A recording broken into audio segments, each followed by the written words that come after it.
Hello बच्चों, आज हम शुरुआत कर रहे हैं प्रकाश के अपवर्तन की। इसकी शुरुआत करें बेटा, प्रकाश के अपवर्तन की शुरुआत कर रहे हैं। प्रकाश का अपवर्तन क्यों होता है, प्रकाश के अपवर्तन के होने का क्या कारण है, प्रकाश के अपवर्तन पर आधारित कौन कौन सी घटनाएं हैं, इन सब चीजों का हम इस चैप्टर में अध्ययन करेंगे। हमने कहा बेटे आइए शुरुआत करते हैं इस चैप्टर की। इस चैप्टर की शुरुआत करने से पहले कुछ बेसिक बातें हैं जो इस चैप्टर को समझने में मदद करेंगी, आइए उनको जानते हैं। हमने कहा बेटा पढ़ना क्या है, हमें पढ़ना है प्रकाश का अपवर्तन। अपवर्तन है किसका, हमने कहा प्रकाश का है। तो हमने कहा बेटा देखें, इसमें सबसे पहले हम देखेंगे प्रकाश का माध्यम। प्रकाश का माध्यम, माध्यम क्या होता है, हमने कहा जिसकी सहायता से कोई कार्य हो उसे माध्यम कहते हैं। यहां पर प्रकाश का माध्यम, हमने कहा यहां पर प्रकाश जिस रास्ते से आता है, प्रकाश का आवागमन जिस मार्ग से होता है उस मार्ग को कहते हैं बेटा माध्यम। और किसका माध्यम, प्रकाश का। प्रकाश कहां कहां से आ सकता है, हमने कहा बेटा यदि दीवार है तो दर प्रकाश नहीं आ सकता, इसका मतलब दीवार प्रकाश का माध्यम नहीं। यदि कहीं पर वायु है प्रकाश आ सकता है, यदि कहीं पर दीवार कांच की बनी है तब भी प्रकाश आ सकता है, इसका मतलब कांच भी माध्यम है, वायु भी माध्यम है, और यदि जल है तो जल भी माध्यम है। तो बेटा प्रकाश का माध्यम क्या क्या हो गए, जल, वायु और क्या है बेटा, कांच। और जहां से प्रकाश आ सकता है, प्रकाश जिसके आर पार जा सकता है, उसी को हम लोग बेटा कहते हैं पारदर्शी। ये सब कैसे माध्यम हो गए, पारदर्शी माध्यम हो गए। हमने एक चीज जानी, प्रकाश का माध्यम। प्रकाश का माध्यम का मतलब है जिस मार्ग से प्रकाश का आवागमन होता है उसे क्या कहते हैं बेटा, प्रकाश का माध्यम। हमें क्या पढ़ना है, प्रकाश का अपवर्तन। अपवर्तन जो घटना है, अपवर्तन की घटना बेटा दो माध्यमों से होने वाली घटना। इसके जो पहला चैप्टर होता है प्रकाश का परावर्तन, परावर्तन जो घटना होती है वो एक ही माध्यम में घटित होती है। और प्रकाश का अपवर्तन कितने माध्यमों में घटित होती है बेटा, दो माध्यम। और दोनों माध्यम कैसे होने चाहिए, दोनों माध्यम होने चाहिए पारदर्शी। दोनों माध्यम कैसे होने चाहिए बेटा, पारदर्शी होने चाहिए। चलिए इसमें थोड़ा सा एक चीज और जान लेते हैं। हमने कहा बेटा माध्यम तो जान गए कि माध्यम क्या है, हम ये भी जानना चाहते माध्यम कितने प्रकार का होता है। तो माध्यम दो प्रकार का होता है, एक माध्यम होता है बेटा विरल और एक माध्यम होता है सघन। हमने कहा एक बॉक्स लीजिए, बंद बॉक्स से एक ही आकार के दो बॉक्स आप ले लीजिए।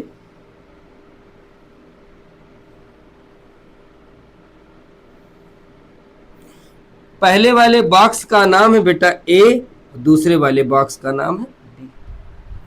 दोनों सेम आकार के बॉक्स में पहले में आप वायु भर दीजिए,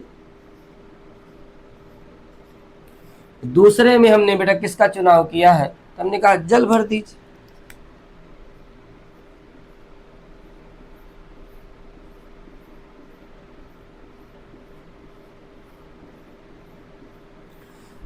जिस बर्तन में, जिस बॉक्स में जल होगा वो बॉक्स भारी होगा, जिसमें वायु होगी वो हल्की होगी। दोनों में अंतर समझिए। हमने कहा वायु वाला बॉक्स हल्का है, इसका मतलब है कि वायु जिसमें भरी है वहां पर वायु के कण क्या है बेटा, कम है, और जहां पर जल भरा है वहां पर जल के कण क्या है बेटा, भारी। बॉक्स का आकार सेम। जहां पर कणों की संख्या कम है उसको कहते हैं बेटा विरल। क्या कहते हैं बेटा, विरल। और जहां पर कणों की संख्या ज्यादा है उसे कहते हैं बेटा सघन। कोई भी सिंगल माध्यम, अकेला माध्यम ना तो सघन होता है और ना तो विरल होता है। सघन और विरल का चुनाव आप दो माध्यमों की तुलना करके ही बता सकते हैं। हमने कहा कैसे? हमने कहा बेटा इधर पर ऊपर क्या है? वायु, नीचे क्या है? जल। वायु और जल में कौन सघन कौन विरल? तो आप कहेंगे वायु कैसा है? विरल। जल कैसा है? हमने कहा सघन। और जैसे भी हमने माध्यम बदले, हमने कहा बेटा हमें जल लेना है और कांच लेना है। देखिए कैसे लोग, अभी यही जल जो सघन की तरह काम कर रहा था जल और कांच में, अब जल किसकी तरह काम करेगा? विरल की तरह। और कांच किसकी तरह काम करेगा? सघन। कांच कैसा है? ठोस। जल कैसा है? द्रव। द्रव की अपेक्षा ठोस जो होता है कांच, उसके कण पास पास होंगे, ये किसकी तरह काम करेगा? सघन की तरह काम करेगा। बेटा हम सघन विरल इस चीज में अध्ययन, इस चीज को अच्छे से समझ सकते हैं। आइए आगे चर्चा, इसको इरेज कर।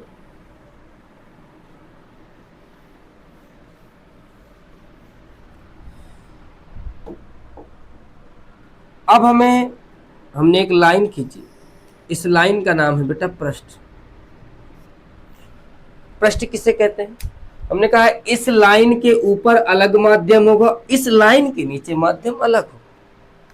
ऊपर माध्यम अलग होगा, ऊपर कैसा माध्यम ले लिए? वायु। नीचे माध्यम कैसे ले लिए? हमने कहा बेटा जल।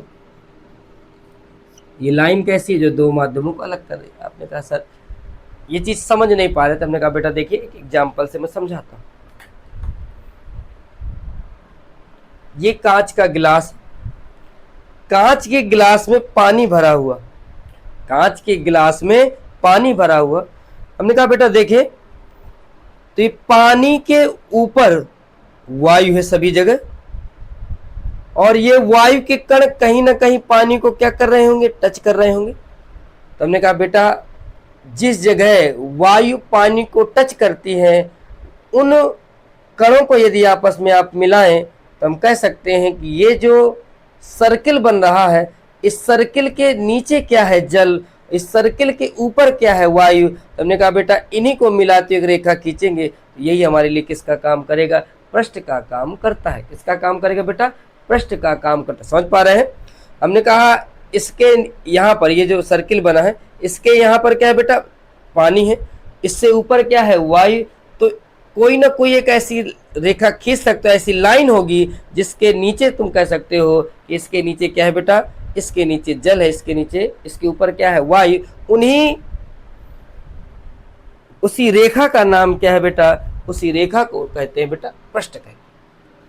अब क्या होगा? अब हमें पढ़ना क्या है बेटा? प्रकाश का अपवर्तन। अपवर्तन क्या है सुने, बिल्कुल आम बात, बिल्कुल जनरल भाषा। जब कोई प्रकाश किरण एक माध्यम से दूसरे माध्यम में जाए, कितने माध्यम में? हमने कहा व्यक्ति यहां से यहां को जाना चाहता। जब कोई प्रकाश किरण एक माध्यम से दूसरे माध्यम में जाए और अपने मार्ग से विचलित हो जाती, जब कोई प्रकाश किरण एक माध्यम से दूसरे माध्यम में जाए और अपने मार्ग से विचलित हो जाती है, प्रकाश के विचलित होने की घटना को ही प्रकाश का अपवर्तन कहते हैं। क्या कहते हैं बेटा? अपवर्तन कहते हैं। हमने कहा देखें, हमने सबसे पहले इसमें पृष्ठ में क्या खींच दिया बेटा? अभिलंब खींच दिया। अभिलंब क्यों खींचा जाता है तो आप पहले चैप्टर में पढ़ चुके हैं, ताकि हम लोग आपतन कोण और परावर्तन कोण, अपवर्तन कोण आसानी से निकाल सके। ये हमारे लिए बेटा क्या है? अभिलंब। अभिलंब को ही बेटा हम लोग क्या कहते हैं? आपने कहा नॉर्मल। आएगी कौन बेटा यहाँ पर? प्रकाश किरण आए। हमने कहा जो प्रकाश किरण आई पहले यहाँ से, जो प्रकाश किरण यहाँ लेके आए, हमने कहा आने वाली प्रकाश किरण का नाम क्या है? कौन सा बेटा? आने वाली प्रकाश किरण का नाम है आपतित प्रकाश किरण। क्या नाम बेटा?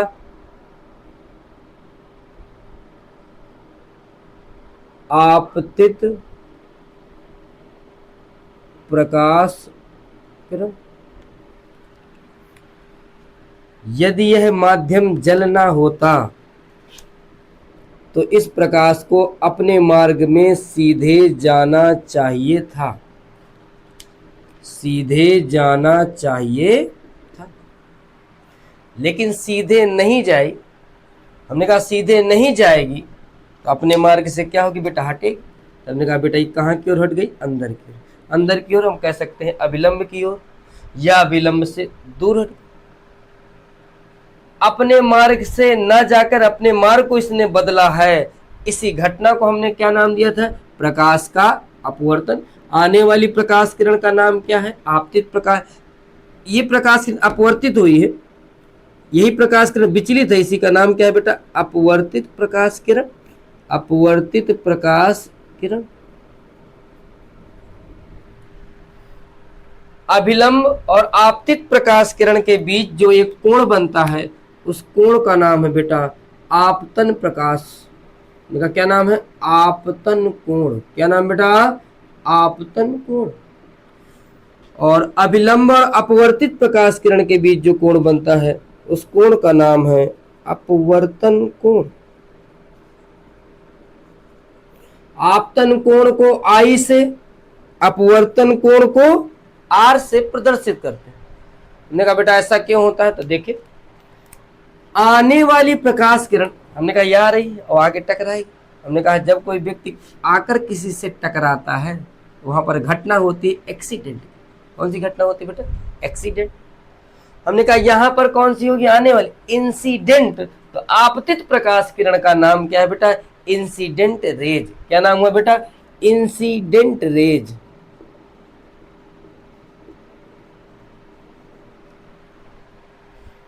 और अपवर्तित प्रकाश किरण का नाम क्या होता है, रिफ्लेक्टेड रेज।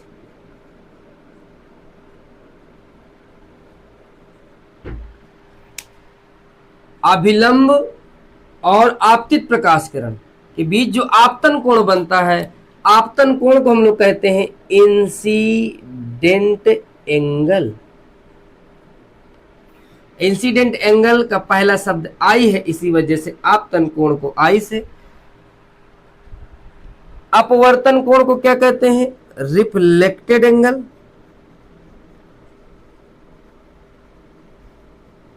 रिफ्लेक्टेड एंगल का पहला शब्द आर है, इसीलिए अपवर्तन कोण को बेटा कहे से प्रदर्शित करते हैं, आर से प्रदर्शित। अब बात होगी कि आपतित प्रकाश किरण को अपना मार्ग बदलना है तो अभिलंब की ओर झुक भी सकती है, अभिलंब से दूर हटेगी। इसका निर्धारण कैसे करेंगे, तो हमने कहा बेटा इसके लिए हम लोग पहले चर्चा कर चुके। क्या इसकी चर्चा बताई गई थी कि जब कोई प्रकाश किरण विरल से किस में जाए बेटा, विरल से जब भी कोई प्रकाश किरण सघन में जाएगा, जब भी कोई प्रकाश किरण विरल से सघन में जाएगा तो प्रकाश किरण अभिलंब की ओर झुकेगा। क्या होगा बेटा, अभिलंब की ओर, अभिलंब की ओर क्या होगा बेटा, झुकेगा। और यदि कोई प्रकाश किरण सघन से किस में जाएगा, विरल में जाएगा, तो प्रकाश किरण का क्या होगा बेटा, अभिलंब से दूर हटेगा, अभिलंब से दूर हटेगा। यहां पर हमने पहला माध्यम क्या लिया है, वायु, दूसरा माध्यम जल। तो हमने कहा यहां से प्रकाश विरल से सघन में जा रही है, इसीलिए प्रकाश के अपवर्तन के कितने नियम है, दो नियम। पहला नियम क्या है बेटा, हमने कहा आपतित प्रकाश किरण, अपवर्तित प्रकाश किरण तथा विलंब तीनों एक ही तल पर मिल रहे हैं। तो पहला है आपतित प्रकाश किरण, आपतित प्रकाश किरण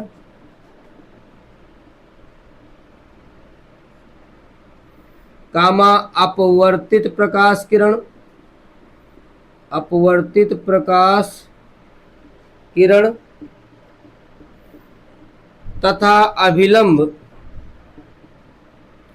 अभिलंब तीनों एक ही तल पर मिलते हैं। दूसरा क्या होता है बेटा, पहला नियम क्या हुआ, आपतित प्रकाश किरण अपवर्तित प्रकाश किरण तथा विलंब तीनों एक ही तल पर मिलते हैं। और दूसरा नियम क्या है बेटा, आपतन कोण की जा, आपतन कोण मतलब आई, आपतन कोण की जा, जा का मतलब होता है बेटा साइन, और किसकी जा, आपतन कोण, आपतन को आई से, इसी वजह से इसको कहते हैं साइन आई। तथा अपवर्तन कोण की जा, तथा अपवर्तन कोण की जा, अपवर्तन कोण की जा। अपवर्तन कोण को बेटा कहे से, आर से, और जा का मतलब साइन, तो इसका क्या नाम होगा, साइन आर। अपवर्तन कोण की जा का अनुपात, जा का अनुपात सदैव क्या रहता है बेटा, सदैव नियत रहता है। सदैव कैसा रहता है, सदैव नियत रहता है। जो नियत होता है उसी को कांस्टेंट एन लेते हैं। एन बराबर होता है क्या है बेटा, साइन आई बटे में क्या होता है, साइन आर। एन बराबर क्या होता है बेटा, साइन आई बटे साइन आर। हमने कहा बेटा यहां पर एन बराबर साइन आई बटे साइन आर, इसी को हम लोग स्नेल का नियम कहते हैं। किसका नियम कहते हैं बेटा, इसी को कहते हैं स्नेल का नियम। किसका नियम कहते हैं बेटा, इसी को हम लोग स्नेल का नियम कहते हैं। अब एन क्या है, जहां पर एन एक, जहां एन एक क्या होता है बेटा, नियतांक, जिसे क्या कहते हैं, जिसे हम लोग कहते हैं बेटा अपवर्तनांक। इसे क्या कहते हैं बेटा, अपवर्तनांक कहते हैं। आइए इसके विषय में हम लोग अपवर्तनांक क्या है, क्यों कहते हैं, आइए इसके विषय में और जानने का प्रयास करते हैं।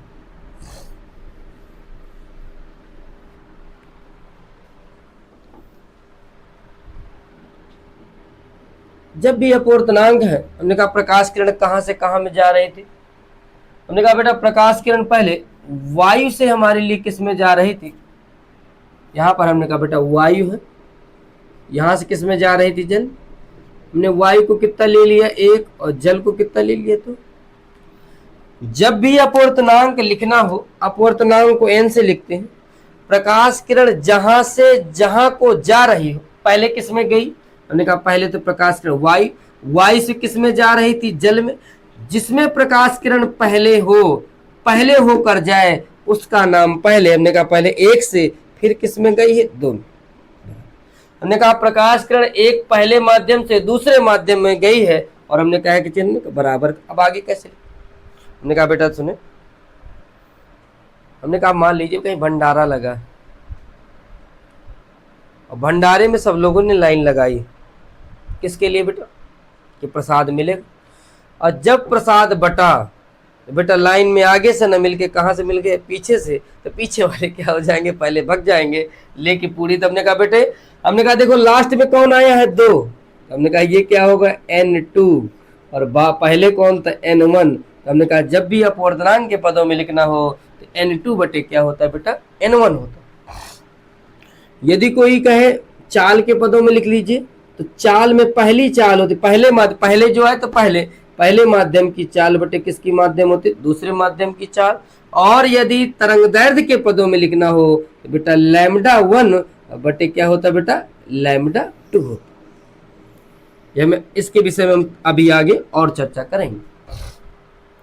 हमने कहा बेटा हमने यहां से क्या सीखा, 1n2 बराबर n2 बटे n1। इसको पढ़ते कैसे हैं, आइए इसको जानते हैं। 1n2 शुरुआत कहां से करते हैं, पीछे से। दो क्या है, तो आपने कहा सर माध्यम दो है, तो हमने कहा लिख दीजिए माध्यम दो। n क्या है, तो आपने कहा सर अपवर्तनांक, हमने कहा अपवर्तनांक लिख लीजिए। हमने कहा माध्यम दो का क्या हो गया बेटा, अपवर्तनांक। फिर क्या लिखा है, माध्यम एक। इसे पढ़ते क्या है, माध्यम दो का अपवर्तनांक माध्यम एक के सापेक्ष। जब भी इसको पढ़ना है तो हमने कहा बेटा n क्या है, अपवर्तनांक, किसका अपवर्तनांक, बाद वाले जो लास्ट में n2 का अपवर्तनांक किसके सापेक्ष, एक के सापेक्ष। हमने कहा हमने लिख दिया AN जी। ए क्या है, ए का मतलब होता है बेटा एयर या हवा, जी का मतलब होता है कांच, जिसको हम लोग ग्लास कहते हैं। और डब्लू यूज करेंगे, डब्लू का मतलब जल, जिसको हम लोग वाटर यूज करते हैं। ANG हमने कहा, जी क्या है बेटा कांच, N क्या है अपवर्तनांक, तो हम इसको पढ़ेंगे क्या, कांच का अपवर्तनांक, कांच का अपवर्तनांक किसके सापेक्ष बेटा, वायु के साथ, वायु के साथ। और देख लीजिए हमने कहा GNW, दोनों से परिचित है। W क्या है बेटा, वाटर, तो क्या लिखेंगे, हमने कहा जल, जल का क्या बेटा अपवर्तनांक किसके सापेक्ष, हमने कहा कांच के सापेक्ष। ठीक बेटा, यहां तो कोई दिक्कत तो नहीं है। हमने कहा चलिए आगे इसकी चर्चा करते हैं। हमने कहा इसमें बेटा थोड़ा सा और हमने जानने का प्रयास ये करना है कि अपवर्तन क्या है। ये तो हमने सीखा अपवर्तन के कितने नियम है, ये अपवर्तन होता क्यों है, आइए इसके विषय में चर्चा करते हैं। इसके बाद इस टॉपिक को क्या करेंगे, खत्म करेंगे।